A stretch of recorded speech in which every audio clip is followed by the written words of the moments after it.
আসসালামু আলাইকুম, কেমন আছেন সবাই? আমি আলহামদুলিল্লাহ। আহ, এমন একটা কনসেপ্ট নিয়ে আজকে কথা বলবো, যে কনসেপ্টটা আমি নিয়ে কখনো কথা বলতে হবে আমি আসলে ভাবতে পারিনি, সত্যি কথা। কারণ এগুলা আমার কাছে এগুলা হচ্ছে হাগু কনসেপ্ট লাগে, মানে গন্ধ কনসেপ্ট লাগে, বিশ্রী কনসেপ্ট লাগে, বাজে কনসেপ্ট লাগে। এই ধরনের প্রোডাক্ট নিয়ে আমি আসলে কখনো কথা বলতে চাই না, বাট আজকে দেখে খারাপ লাগছে, দেখে খুব খারাপ লাগছে। দেন হচ্ছে আমি এই কনসেপ্টে কথা বলতেছি। এই কনসেপ্ট নিয়ে কথা বলার আগে আমি একটা গল্প শোনাই। গল্প না, সত্যি কথা। সত্যিটা হলো এইরকম, আমি কোনো একটা গ্রামে গেছিলাম শুটিংয়ের জন্য, বেশ আগের কথা বলতেছি।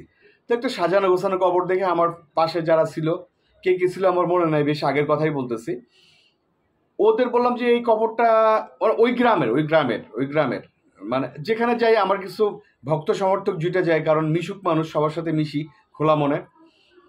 তো হচ্ছে ওইখানকার একটা লোক আমাকে বললো, মানে আমার এসে ছোট ভাই বললো যে ভাই, এ তো অনেক বিখ্যাত একজন ব্যক্তি।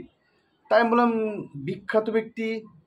আচ্ছা আচ্ছা, কি হয়েছিল? উনি এই এলাকার অনেক নাম করা ছিল, খুব পাওয়ারফুল ব্যক্তি ছিল। তা আমি এখন কই কই যে ভাই শুয়ে আছে। তো আমি বললাম যে তাহলে এত বিখ্যাত হয়ে, এত নাম করা হয়ে, এত পাওয়ারফুলের লাভটা কি? ওনার বয়স কেমন ছিল?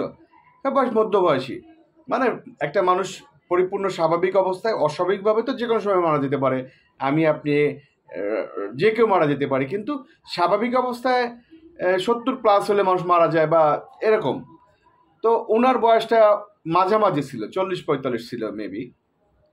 তো আমি এই কথাটা আপনাদের কেন বললাম, যদি আপনি মানে মরেই যান, সময়ের আগে চলে যান, অপঘাতে মারা যান, তাইলে হচ্ছে আপনার বিখ্যাত হয়ে লাভ কি?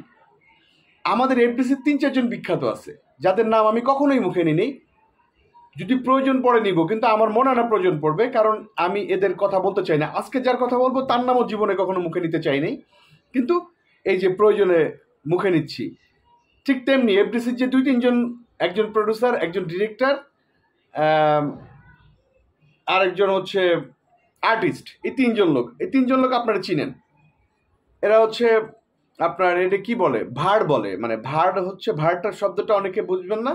ভাড় হচ্ছে সং, অথবা হচ্ছে সংটাও হয়তো অনেকেই বুঝবেন না, অনেকে বুঝবেন। ভাইরাল প্রোডাক্ট মানে বাজে প্রোডাক্ট, বিশ্রী প্রোডাক্ট, গন্ধ প্রোডাক্ট।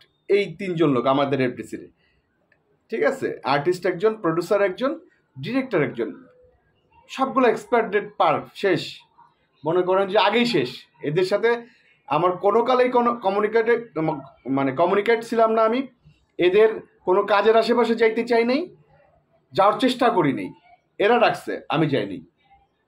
আমি গেলে আপনারা দেখতেন আর কি।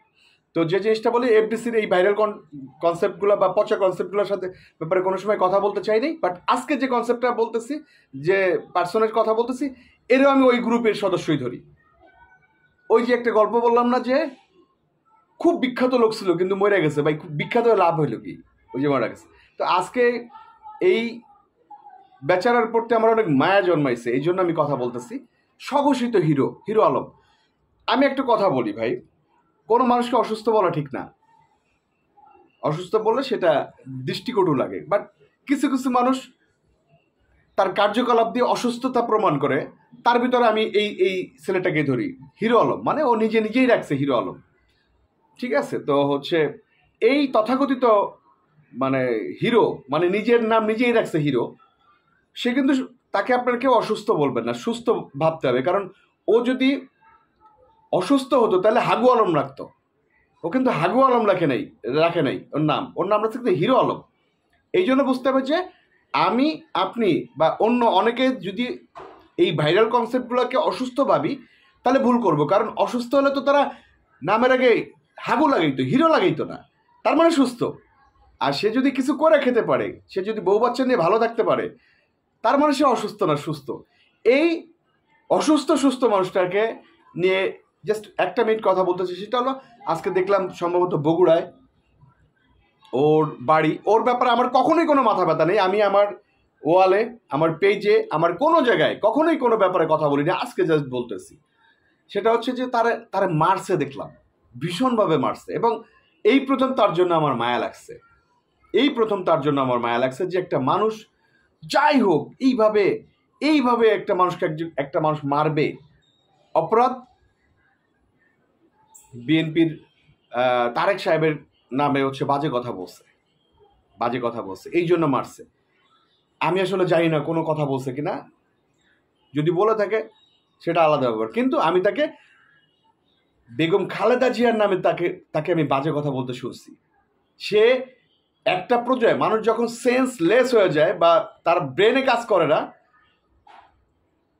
মানুষ অসুস্থ বলে, তখন সে অনেক কিছু বলে। সে খালেদা জিয়াকে উল্টাই দিচ্ছিল। আপনার মনে আছে কিনা খালেদা জিয়ার এডুকেশন কোয়ালিফিকেশন নিয়ে সে কথা বলছিল কিন্তু এই তথাকথিত হিরো। তো তখন আমার ভীষণ খারাপ লাগছে। একটা মানুষকে যদি আল্লাহ সম্মান দেয়, পাবলিক সম্মান দেয়, তাকে নিয়ে বাজে কথা বলার অধিকার কারণেই এই ছেলে কিন্তু বলছিল, হয়তো ওই ক্ষোভ থেকে এই ছেলে মাইর খেয়েছে, যেটা খুবই মানে আমার কাছে খুব মায়া লাগছে। বিশ্বাস করেন, এই প্রথম। ও আরো অনেকবার মাইর খেয়েছে, ওই আরাফাত কাণ্ড, এই কাণ্ড, সেই কাণ্ড, অনেক কাণ্ডে মাইর খেয়েছে, বাট এই প্রথম আমার তার জন্য মায়া লাগছে। এইটা ঠিক না, তার একটা কথা আমার ভীষণ ভীষণ ভালো লাগছে। আওয়ামী লীগ এবং বিএনপি দুই দলই এক, আসলে এক। এটার প্রমাণ আপনারা ইতিপূর্বে পাইছেন। আমার কথা হলো যে একটা ভালো মানুষকে কেউ তাড়ায় না, কেউ কথা মানে তার বিরুদ্ধে কথা বলে না। বিগত 15-16টা বছর বিএনপির উপরে কি পরিমাণ নির্যাতন গেছে আপনারা দেখছেন, কি পরিমাণ নির্যাতন। বিএনপির 32 নম্বর নেতা পর্যন্ত জেলে, দেশ ছাড়া। আমার চাচাতো ভাই বা আমার যারা আছে আশেপাশে সব বিএনপি মাইন্ডের।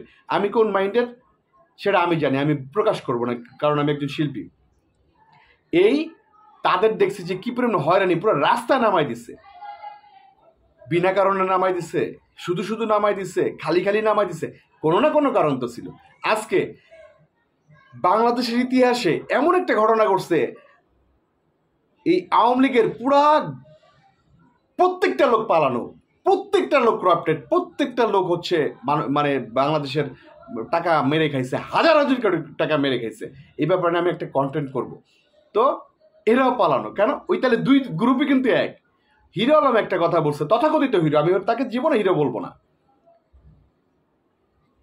সে একটা কথা বলছে যে দুই গ্রুপ এক। এই একটা কথা আমার কাছে ভালো লাগছে। যাই হোক, এই অসুস্থ বা সুস্থ মানুষগুলা ঠিকঠাক হয়ে যাক। এদের এইভাবে রাস্তাঘাটে মাইরেন না, কারণ কি দৃষ্টিকটু লাগে। সে অসুস্থ বা সুস্থ হতে পারে, আপনি তো অসুস্থ না। আপনাদের এই মানে মারামারিটা ঠিক হয় নাই। ধন্যবাদ, ভালো থাকবেন। ভুল ত্রুটি হলে ক্ষমা। আসসালামু আলাইকুম।